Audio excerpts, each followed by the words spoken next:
What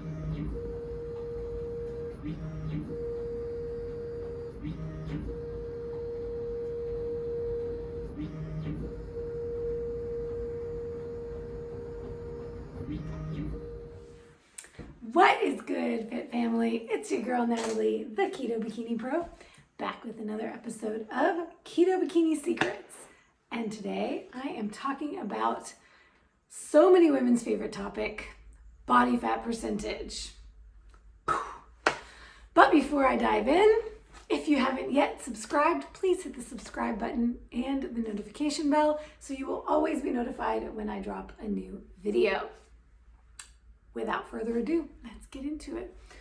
All right, so today we're talking all things body composition, testing body composition, tracking your body composition, understanding what the numbers mean. Is this good? Is this not good? I see all the time women feeling bad about themselves based on numbers that they see thrown out by fitness models and competitors about how low their body fat is. And then the biggest issue that I see is that women think that they should have a lower body fat percentage than they actually do. I see women with healthy levels of body fat who are aspiring to insanely low numbers that are not even realistic for women because somebody got some test somewhere that told them that they were 9% body fat and shared that on their social media, and now every day women are thinking they're supposed to be walking around at 9%. So we will break down what is actually a healthy level of body fat, what is a good level to shoot for, and the most important thing, how do you determine what is the next goal for yourself, not based on what other people are doing. And then we'll talk about the different kinds of testing that there are for body composition and which ones I might recommend more than others, and how I recommend tracking and paying attention to your body composition. What are the other factors included in body composition besides body fat? And then what is a good number to aim for on those? And some of my, let's say, the top 4 tips for managing your body composition. So let's go. First and foremost, body fat percentage is the one thing that women are always looking at and talking about. Just to give you a good understanding of what the numbers that you'll see out there, what they mean in terms of what is healthy, normal, what is considered overweight, obese, what is considered athletic or lean, and then what is considered essential fat for women. That if you hear women saying that they are under this number, then you know, first of all, they probably got an inaccurate reading from something, and it is not something for you to be thinking about is a normal thing or even a goal for you. Okay, so first and foremost, what are acceptable lean or overweight levels of body fat percentage?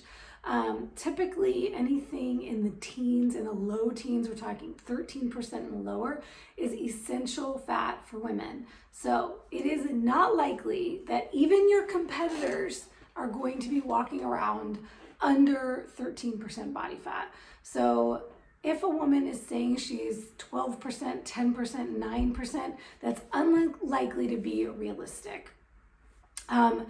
I would say if any woman is capable of getting even close to that low, she's probably a ultra bodybuilder. So we're not talking about bikini.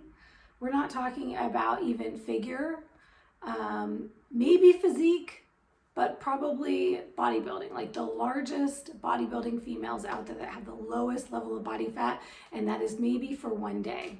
And then that's it. So, so if you hear single digits for women, not normal, not even normal for athletes, single digits is not realistic.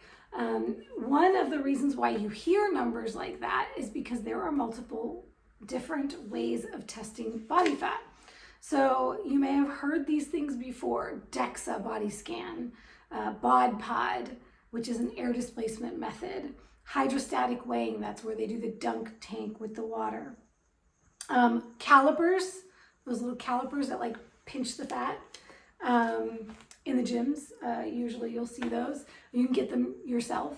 InBody is an example of a bioelectrical impedance. These are a lot of the time the things that you're either gripping with your hands or standing on the pads on the scale in the gym, or if you have a home system, which we have a InBody home system, which is amazing. So these are all different ways of measuring your body fat percentage. Later in the video, I have included a trip I made to my DEXA, my local DEXA down in Atlanta, Georgia. I used to go monthly preparing for my shows, and now that I've moved out of state, I go back, whenever I go back to visit, I do a scan with them so I can kind of keep a pulse on what DEXA has to say about my body composition. DEXA is going to be your most accurate measurement. It is, and in the video in a little bit, Peter, who runs the DEXA down in Sandy Springs, he explains the detail of why DEXA is different from other body composition testing mechanisms out there. So the other ones will typically show a lower body fat percentage. So if you've gotten a bod pod or an InBody or hydrostatic weighing or one of those methods, and it said that you were 14% body fat, and then you went and got a DEXA and it said you were 19% body fat, and you got upset about that, let me tell you something. It didn't change your body. You're still in the same body. It's just another measurement that's giving you different numbers. It doesn't mean anything about you. So if you got upset that the DEXA told you were a higher body fat percentage, it's just a measurement. Yeah, and so you'll see a little bit later when Peter explains why that is. The DEXA includes essential fat on your body that you will never get rid of, and most of these other ways of testing do not include that. So that's why you may think you're lower than you actually are. Okay, so that being said, if you are over 32% body fat, this is considered obese. This is considered in that overweight range. If you are, let's say, in the mid-20s, that's pretty normal, healthy, let's say 24 to 26%. And then very lean athlete body is anything, I would say 20 to 24% is now you're getting into lean athlete body. Under 20% is extremely lean. This is what we're talking about when we say competitors, bikini athletes, figure athletes are going to be in the teens, and this would be above, likely above 13%, but somewhere between 13 and 20%. And as you'll see later with the DEXA, DEXA may say you're higher than another type of testing.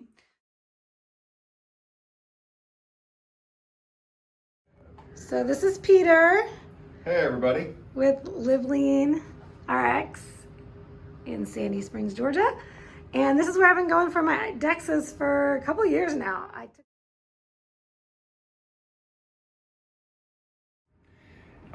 So basically when you look at body composition measurements, you have DEXA, you have hydrostatic or a dunk tank, you have bod pod, which is rather than water displacement is an air displacement method. And then the one that most people are familiar with, what's referred to as bioelectrical impedance. Bioelectrical impedance would be the scales that you stand on, those little handheld devices, or there's a device called an InBody System. So let's start with DEXA. DEXA is actually the only measurement in body composition, in that it passes a very low dose of x-rays through you and truly measures the fatty tissue, bone mineral content, and everything else gets thrown into what's referred to as lean mass. Now that would not include clothing because it's not one of the things that it picks up in the scan.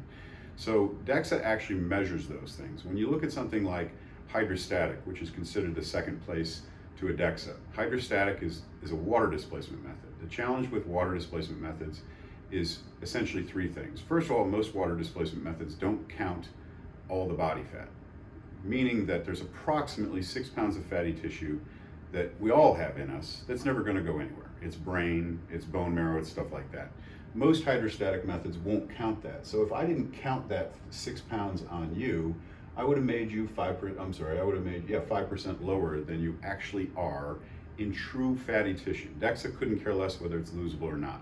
It's either fatty tissue or it's not fatty tissue. So we don't remove that 6 pounds just because it's not losable. So technically speaking, 6 pounds-ish is zero in the body fat world. So hydrostatic typically will undercount an individual of your size by about 5%. Then additionally, it has to make some guesses about density of muscles, density of bones, and residual air in the lungs. All three of those things it can only assume average. Some people have denser muscles and bones than other people, which means they sink better, meaning they displace less space. It doesn't make them have less body fat, it just means it's more compact, which means that they don't displace as much water and consequently sink better. And then residual air in the lungs. Some people are really good at blowing the air out of their lungs, some people are really bad at it. So once again, they have to assume average. So all those things combined mean that really what a hydrostatic method is what's referred to as a calculated method based on water displacement, meaning that there is a calculation involved rather than a true measurement.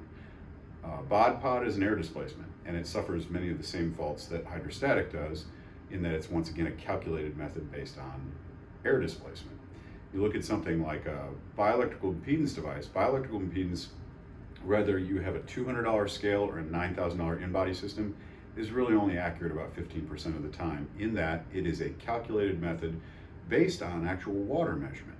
So it's taking how much water it measures, or the impedance of the electrical current it sends through you, which is related to the water content in you, and it makes a statistical guess based on the fact that you told it you're a female, it knows how much you weigh, you gave it an age, typically you give it a level of activity, and all those things combined, it takes and statistically tries to analyze what that would potentially mean based on the water it found in you.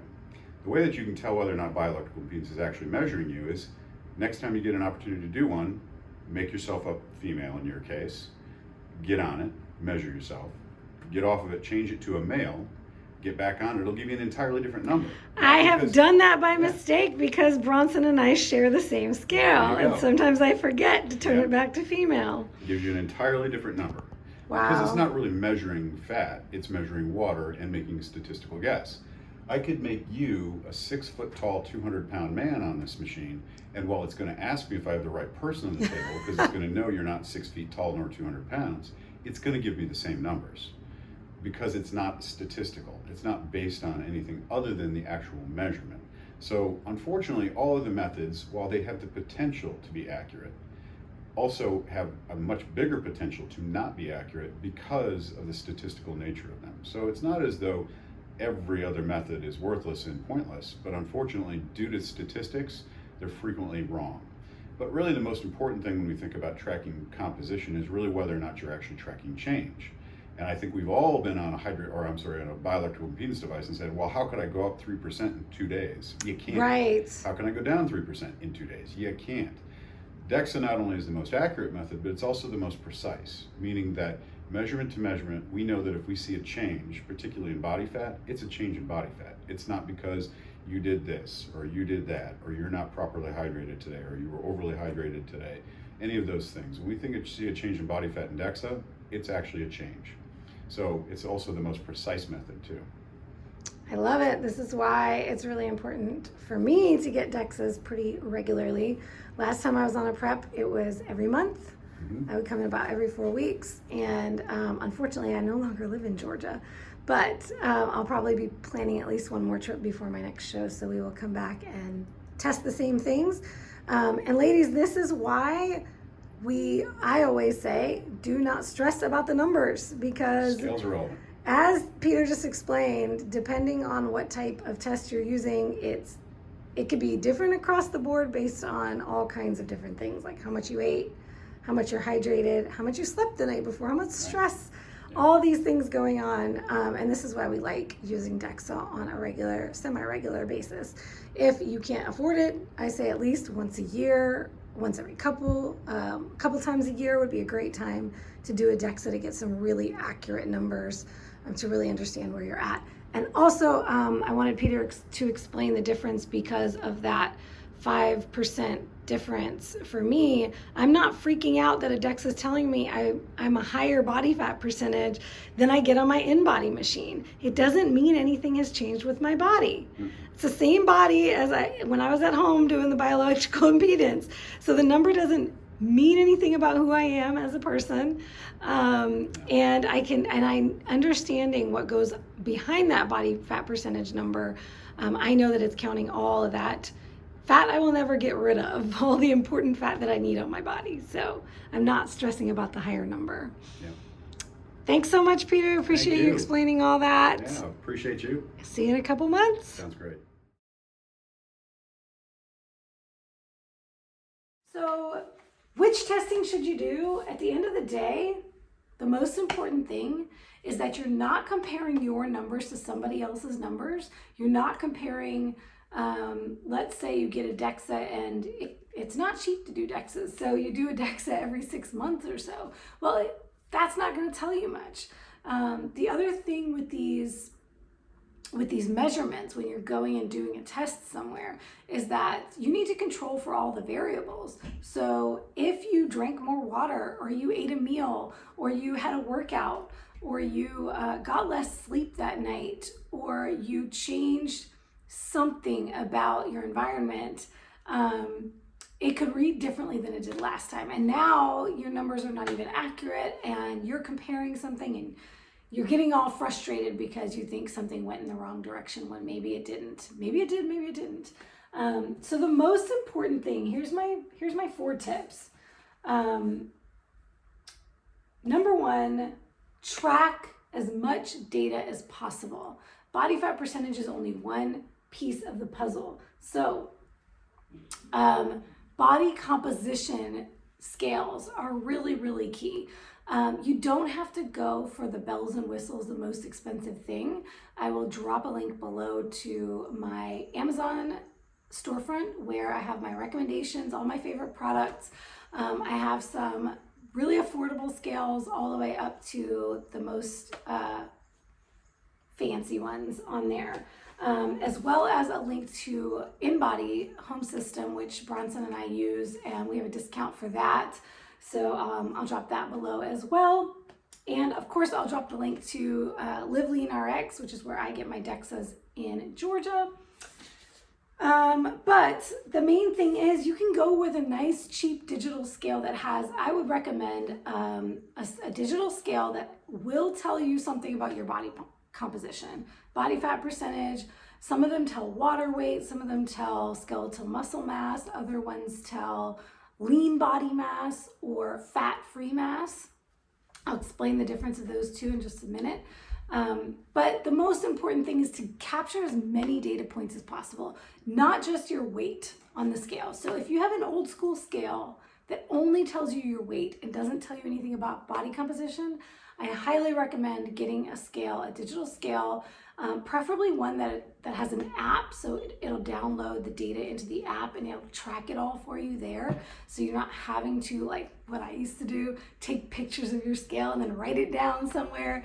So it makes it really easy to track things that are more than just your weight. So your body fat percentage, your muscle mass. Those 3 numbers that I mentioned a second ago: lean mass, fat-free mass, and skeletal muscle mass. Lean mass and fat-free mass are typically the same thing. This means this is your body composition without your body fat. So you could either figure it out yourself if you know your body fat percentage. You just subtract your body fat percentage from your total body weight, or from 100, and then the rest of that percentage is going to be the percentage of lean body mass you have. Then you can multiply that percentage by your total body weight and you will get your lean mass in pounds. This is also how we figure out our protein grams. I like to do at least 1 gram per pound of lean body mass. So your lean body mass is your fat-free mass. It is the mass on your body that does not include fat. So this can include your organs, will include your organs, your skin, your bone, your blood, everything that's in your system, your water, the food, the contents of your stomach. everything in your body that's not body fat. So as you can see, that doesn't really tell you a whole lot, let's say, about your muscle mass. So the best thing you can do is also have something that will track your actual skeletal muscle mass, which is the reason why I like the InBody System, because it does tell skeletal muscle mass. So I get to track my body fat percentage, my body fat mass, it'll tell me that. It'll tell me my skeletal muscle mass, and of course my total body mass.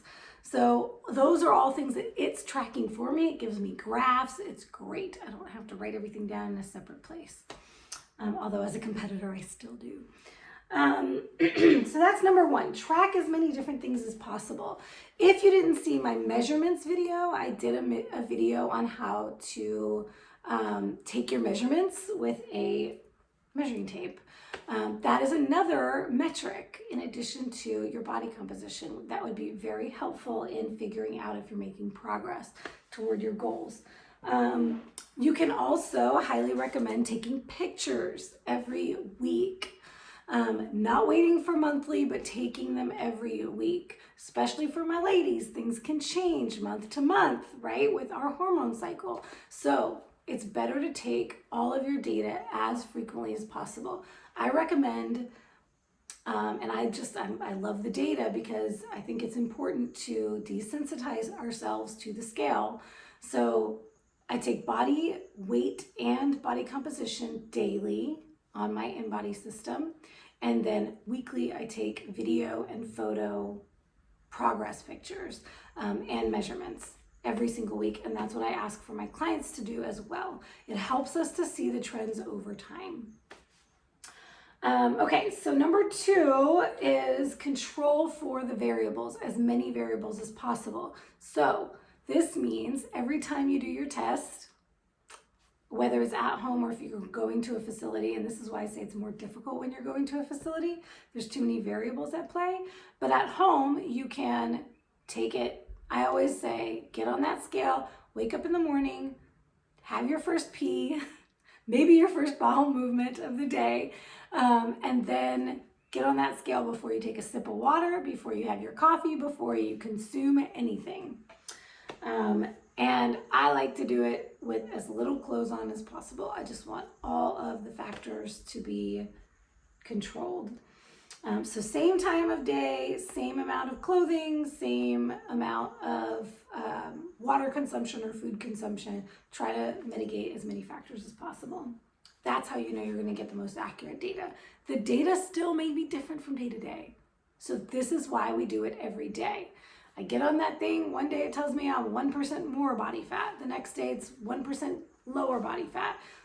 This day my skeletal muscle mass might be up. This day it's a little bit lower. So if I was taking every single time I did it to be like the end all be all, I'd be freaking out all the time. So I take it every day. I look at it as data points. We just write it down or track it or look at it. And then I can look at the averages over time and see, okay, on average this week, what do my numbers look like compared to on average last week? If you follow me on Instagram at the Keto Bikini Pro, you will see that I update, every few weeks I'll update you on where I am with prep in a much more concise way than I do here on YouTube. And it is just my body stats, photos, video, like here's where we're at this week. Okay, number 3, condition your mind to be objective about this stuff. Start to look at these numbers as metrics, just as metrics. They don't mean anything about you. They don't need to hold weight or hold space in your mind and energy, take your energy away, take your enthusiasm or your motivation for where you're going away. It doesn't mean anything. It's just data. It's another reason why I say to do it as often as possible. Desensitize yourself to the numbers. If you have a really tough time with this and you're just obsessing over these numbers, or you don't know what they mean, or you don't know if anything's accurate, or if you're moving in the right direction, or what you're supposed to be understanding about these numbers when you're looking at the averages and how to understand whether or not you're moving in the right direction, it's probably a good time to get a coach. So that would be tip number 4. Work with a professional to have some objective opinion, professional opinion, and guidance around these things. Your coach can tell you if you're overthinking it, if you're overanalyzing it, or if it is moving in the wrong direction, what you need to do to dial that in to get things moving. So if you're curious about coaching with me, I do have my link dropped below for more information, or you can hop on a call with me, see if we're a good fit. That being said, ladies, what I really want to encourage you to do, if you want to change your body, is instead of focusing on that body fat number, start understanding where you're at with your muscle mass. If you don't know how much skeletal muscle mass you have on your body, find out. Get a scale or go to a facility, find out your skeletal muscle mass. If at least find out your lean body mass and start from there. But I highly encourage you to learn what your skeletal muscle mass is and start working to improve it. I'm also going to drop a link. Coach Bronson has an article on his blog specifically about muscle mass. How much muscle do I need? How much muscle should I have? And he has recommendations for women. But one thing I'll caution you when you're reading that or anything else about what is ideal, because I see this all the time. Women want to know what's ideal, what they should be working toward. More important than focusing on that ideal number is learning where you are now. Because all you need to start with is knowing where you are and then moving in the right direction. So let's say I happen to know that Coach Bronson recommends 40% skeletal muscle mass is a healthy place, is a great ideal goal for women, at least 40% muscle mass, skeletal muscle mass. So I'm at about 44%, and that means for my little body, I have anywhere between 52 and 54 pounds of skeletal muscle mass on me. So for me, a realistic goal would be adding, I could look at and say, okay, I want to get to 55 pounds of lean body mass by the end of this year. That's only 3 pounds. And guess what, ladies? That's a lot. I've been lifting for 7 years. So for me to put 3 pounds of muscle mass on in 6 months, that would actually be a lot of muscle mass to put on in that time. I will do a separate video, I think, all about muscle mass expectations for women when you are new to lifting, when you're intermediate, and when you're advanced, because it changes depending on where you are in that timeline. So I'm actually leading a masterclass on Monday night in my Facebook group. Link is below. My Keto Bikini Babes Facebook group. So I would love to have you in there. If you join the group, I do Monday masterclasses every week on different topics. And this Monday, it is all about how to set realistic expectations, setting goals for your body composition goals. So if you are struggling to understand what's even a realistic goal for you, how much body fat can you expect to lose in X amount of time, let's say by the end of this year or by this summer, or how much muscle mass can you put on, or can you transform your body, and what does that mean in terms of the numbers? Join me for the masterclass. I would love to have you in there. Request into the group with the link below, and I will be happy to welcome you into the tribe. And if there's anything else you want to know on this topic, drop a comment below. Let me know. Let me know what questions you have. Let me know what you've been frustrated or confused about. And that's what I'm here for, to answer your questions and get you next level results on your body. So that's it for now. I'll see you next time on Keto Bikini Secrets.